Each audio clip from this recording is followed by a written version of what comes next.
Hi, everyone. Today is our part 2 of angular momentum. We're now going to talk about how angular momentum can be rotational. It's not always rotational, but it can be. So now here we have a particle moving in the xy plane in a circular path of radius r as shown. So I actually have two images of this. First, we have this particle. You see that r vector showing its position relative to the origin. And then it has a velocity vector tangent to the axis, or I guess tangent to the radius vector. Now we have a more detailed image here showing the exact same thing, just in 3 dimensions. You have a radius vector showing your position of the particle, or a particle on a solid disk of mass mi. It has a velocity that is tangential to that radius. It is at a 90-degree angle at vi, and then you can see up above the L and the omega are in the same direction. That is because if you use the right-hand rule to show that velocity is causing that rotation, your thumb points up for counterclockwise motion. Also, the concept of I omega, which is the equation we're going to solve for real quick, is not a cross product. So there is none of this trying to figure this out, right? It's because it's a scalar and a vector. So we'll go over that. So first, what is the magnitude and direction of the angular momentum relative to the origin if the linear speed is v? So that's addressing this part right here, right? So this magnitude L would be mvr, right? And then your direction would be in the k hat direction, right? Along the z-axis at the origin. So that's if you have linear speed, right? Now we want to substitute to derive the new definition of L that includes angular speed instead of linear speed. So sometimes things are rotating to have angular momentum. So if we start with mvr, we can say that v equals omega r, right? So that will give us m times omega r times r. We'll simplify this to say that that is mr squared omega. And now we will make the substitution that moment of inertia is mr squared. Now this is a simplified justification. Usually there's summations involved, but here is a short and dirty way to get to the idea that L is I omega. So you've got moment of inertia times angular velocity. Now, the reason this is not a cross product is because moment of inertia is not a vector, right? With radius and momentum, those are vectors. So you have a cross product of r cross p. But here, moment of inertia is scalar, just like mass. Mass doesn't have direction. It is just a value, right? Same for moment of inertia. It's just a value. It doesn't have a direction. So that is why these directions are in the same direction, right? Omega and L will agree. As you have that angular velocity pointing up, so will your L be pointing up. Okay? And if that omega, that angular velocity would be pointing down, that would mean that your L would also be pointing downward. All right, so that's how you can get I omega as your as your angular momentum. Okay, so let's talk about an axis of rotation. Axis of rotation we talked about in part 1. The relative point that you choose to determine your angular momentum is very important, right? We did that projectile problem where we had three positions all relative to one point. But if you move that relative point, that can actually be anywhere, right? But if you choose an arbitrary point, then your value is also going to be arbitrary. If that point, that relative point in space that you're calculating your angular momentum with respect to, if it doesn't have any meaning, then your angular momentum likely may not have any meaning. So it needs to have a purpose to be in that location. Okay? So same for axis of rotation, right? So let's talk about axis of rotation. Okay, a particle of mass 0.400 kilograms or 400 grams is attached to the 100 centimeter mark of a meter stick of mass 100 grams or 0.1 kilograms. The meter stick rotates on a horizontal frictionless table at 4 radians per second. Calculate the angular momentum of the system when the axis of rotation is A, perpendicular to the table at the 50 centimeter mark, and then for part B, when the axis of rotation is perpendicular to the table at the 0 centimeter mark. So let's look through this. Let's get our givens, right? First, we have a little mass m is 0.4 kilograms. That's the mass of the particle. Then we have big mass m. I'm going to call that mass of the stick. That would be 0.1 kilograms. Then your omega is constant at 4 radians per second, or seconds inverse. Now, for part A, we want L equals I omega. But our I is going to be the tricky part here. So our moment of inertia, we've got a particle and a solid object. So our particle is going to behave as it usually would. You've got your mr squared, right? Now your object, we need to use a prefab for that. So this is a solid rod rotating about its center of mass, or at the middle point right here for this, assuming uniform density. So you have ml squared divided by 12 if it is going through the center. So if let's see, we can actually just leave that as is and plug that in back over here. So that means that your L will be mr squared plus big M L squared over 12 times omega. So if we put these numbers in, you've got 0.4. The radius for that particle is halfway along the meter stick. That radius is the distance from the particle to the axis of rotation. Remember, so you've got 0.5 squared plus the mass of the rod is 0.1. The length of the rod is 1 squared, so that really doesn't change anything, divided by 12, all times 4, right? So that gives us an angular momentum of 0.432 kilogram meters squared per second. Okay?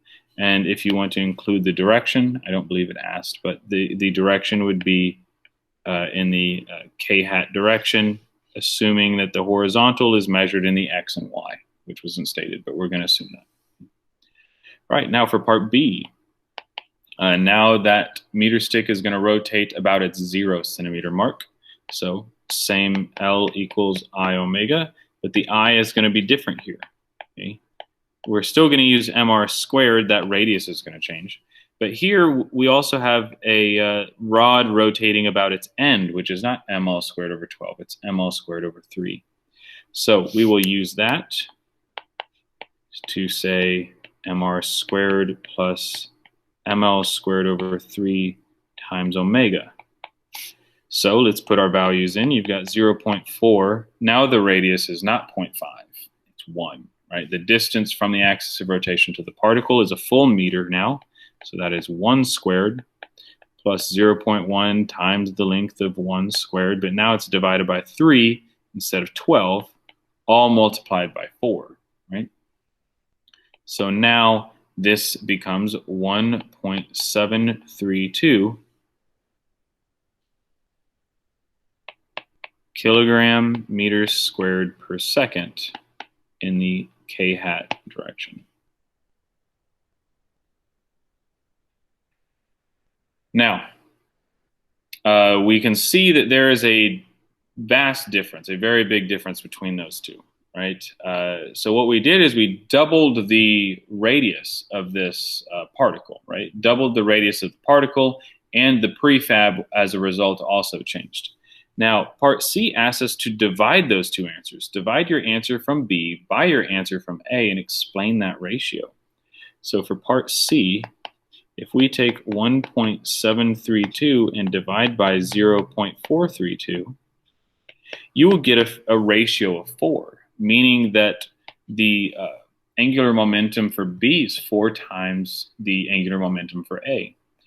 But we just said that we doubled it, right? We doubled the radius, and we manipulate, the prefab had to change, but why is it 4 times? So let's look at the things that changed, right? So if we look at our moments of inertia, right? If we look at ml squared over 12, okay, if you multiply that by 4, you then get ml squared over 3, right?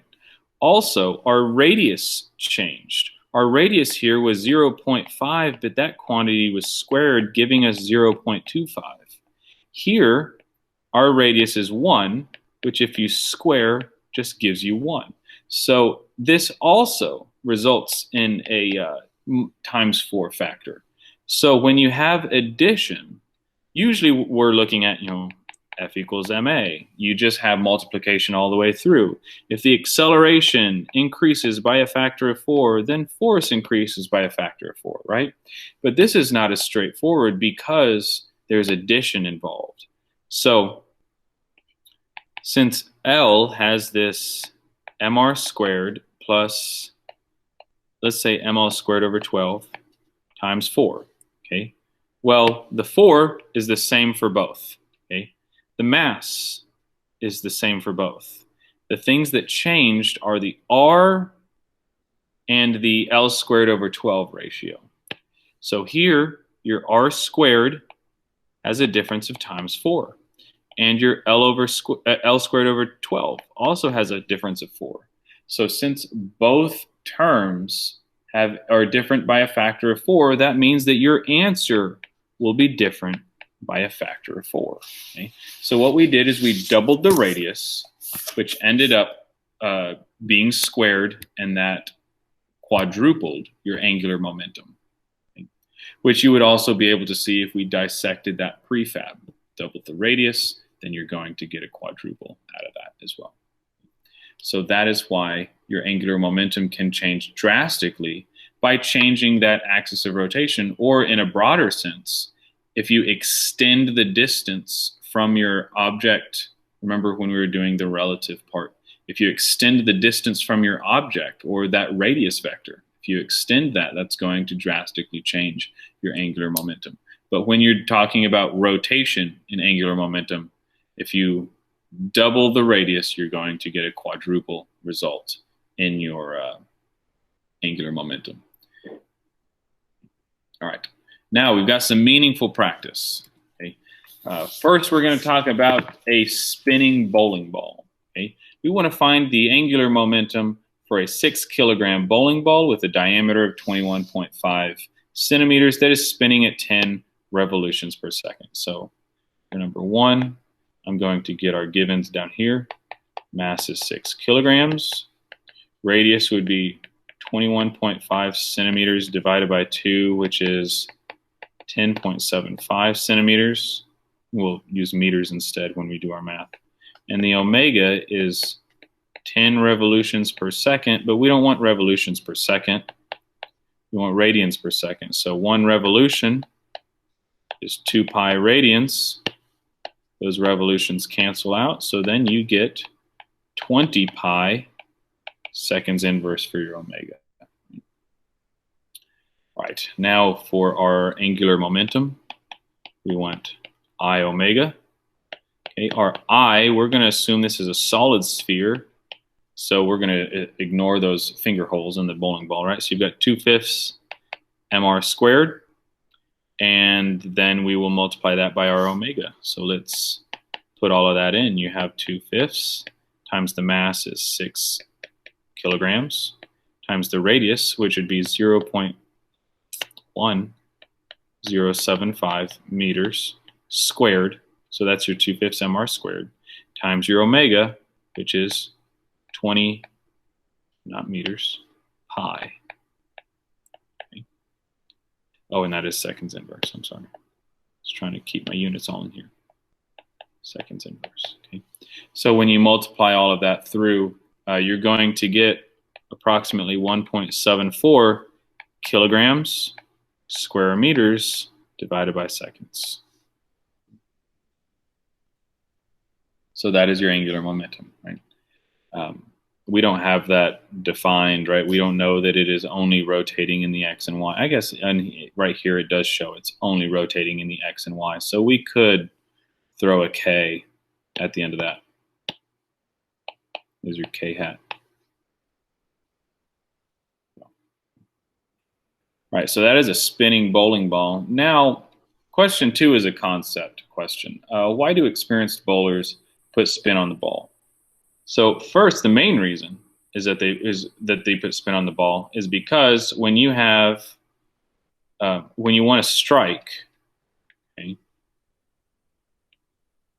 the perfect strike is not gained from hitting the number 1 pin straight on. Okay?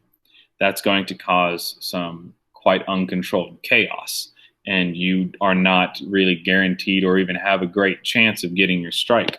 However, if you hit your pins not straight down this line, but a little off of it, okay, that is where you can get your perfect strike. Okay, so that's why they need spin on it. But you also have to keep in mind that if we're looking at the energy of this bowling ball, instead of just having KT, which is 1/2 mv squared just by throwing it hard, right, giving that center of mass velocity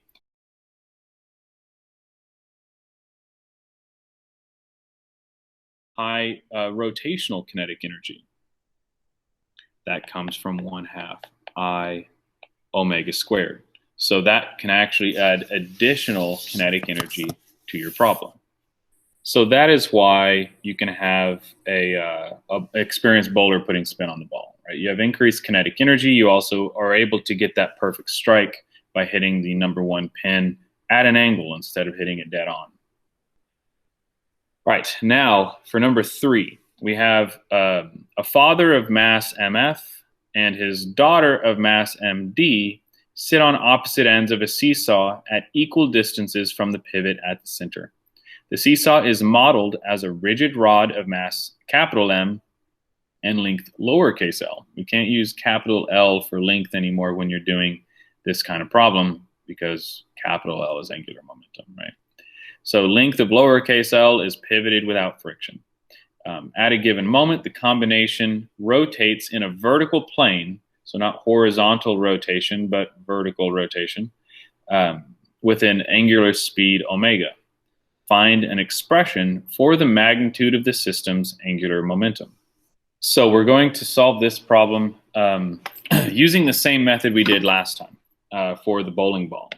It's going to be a little bit more complex, but the same method. Okay, so we'll start with L equals I omega, and you can tell it gave us omega here, so omega is not going to be the issue. The issue is going to be summing that moment of inertia. Okay?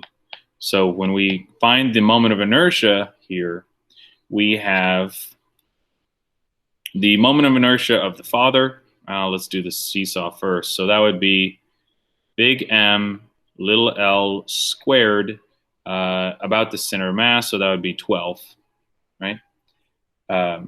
Then you have mass of the father times his radius, which would be L over 2, right? His distance from him, we're calling him and the daughter a particle, so we're just going to use the particle method, mr squared. So you have his mass times his radius, his distance from himself to the axis of rotation, and then mass of the daughter times her radius, which is the same because it is in the center, right? Now, I do want to note that we can factor out this L squared over 4, right? So this L over 2 squared becomes L squared over 4. So if we factor this out, we have L squared over 4. So then you have M over 3 plus MF plus MD, right? Neatens up the moment of inertia a little bit. Okay. Now to get your angular momentum, you take your L squared divided by 4 times M over 3 plus little mf plus little md, all times omega. And that is our angular momentum. Now, if we want to give this direction, it looks like they are rotating in the XY plane, okay? It is defined as X and Y, which means that the axis coming out of the origin here would be the Z axis, right? So we would still put a K hat on the end of that. Even though they're rotating in the vertical plane, X and Y were defined the way they are. Now, I do want to point out that we want to leave omega. We don't want to substitute omega for VR, right? So if we did that, you would have L equals L squared over 4 times M over 3 plus little mf plus little md. But then this would be linear velocity times the radius. And that is not uniform for every object, right? So that would be V. Actually, that V is going to change for every single mass. So then you would have V of big M times the radius of big M. That's not even going to have any velocity, so you wouldn't even consider that. So then you would just have the velocity of the father times the radius of the father plus the velocity of the daughter times the radius of the daughter. Okay?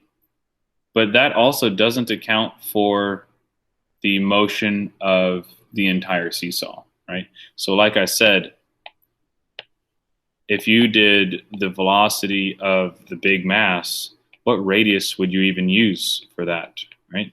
So that would be kind of complicated to use. I guess you could say that that would be the entire radius, right? So this would be the radius of the entire seesaw. So they all have the same radius, right? So I guess you could pull out that radius. All of their radii would be L over 2, right?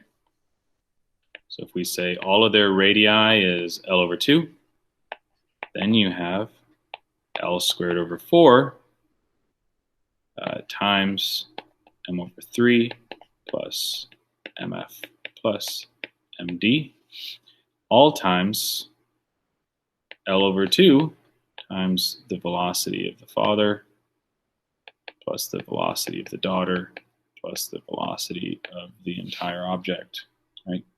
That's just complicating everything, right? Honestly, if you see this kind of nonsense, what you're going to think is, oh, that's V times R. I should turn that into omega, right? So this is muddying the water, making it even more complex, where you should just leave it at omega.